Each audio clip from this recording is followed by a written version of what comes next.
Je pense sincèrement, hein, je vais vous secouer un petit peu, ce n'est pas la question principale des Réunionnais.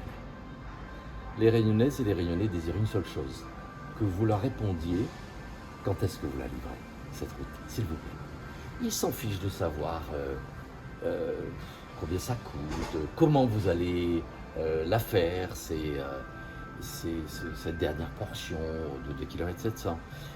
Quand est-ce qu'on roule là-dessus? Et c'est ça qu'il faut. Pourquoi? Mais parce que le peuple a toujours raison. Alors on va débattre de. Vous avez remarqué que ce matin que le soleil s'est levé malgré que le président Didier Robert s'est retiré de la vie politique.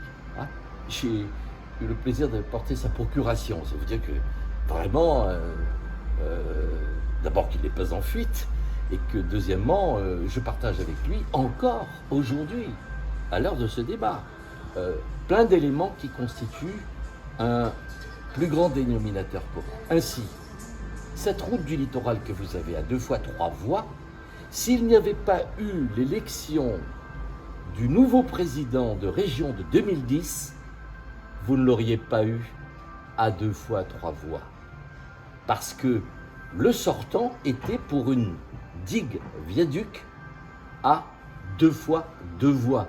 Parce qu'il était assuré de son tram-train en tunnel, sauf que le 30 juin 2011, patatras, le juge administratif de la cour d'appel dit « c'est terminé le tram-train ».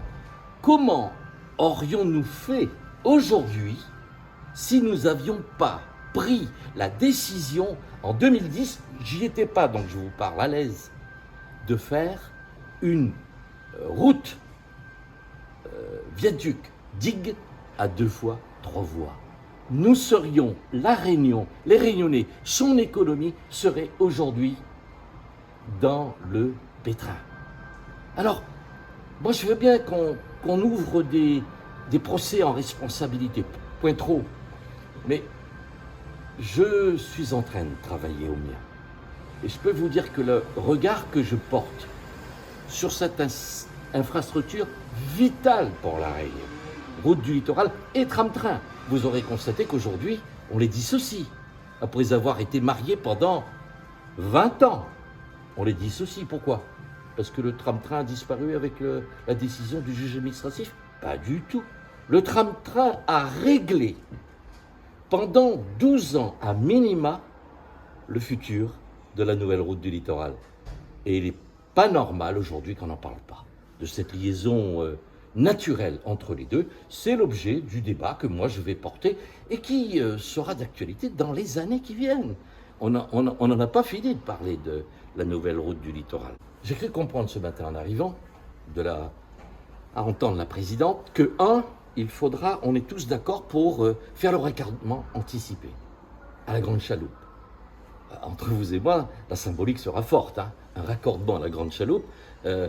Dernier actualité, où il y a eu 2 morts quand même, le 26 mars 2006. Je vous demande de bien maîtriser la symbolique mortifère que ça représente. Bref, on y est, on l'assume. Raccordement, il faut le faire le plus vite. Et quand bien même on l'aurait fait, il reste l'aléa des tétrapodes, des acropodes. Mi-2022, après mi-2022, on sera en livraison de ce morceau-là. Ok, dont acte. Mais il n'y a pas besoin d'aller sur des polémiques sans fin là-dessus. Après, s'agissant de l'autre partie, c'est-à-dire la suite et fin de la réunion de la DIC 3 et de la DIC 5, bien malin celui qui pourra s'engager aujourd'hui. A priori, j'ai cru comprendre que la présidente ne le souhaitait pas. C'est pas moi qui vais l'y forcer. Je laisse l'actualité nous entraîner dans les méandres qui ne manqueront pas de constituer notre actualité dans les prochaines années. Est-ce que vous avez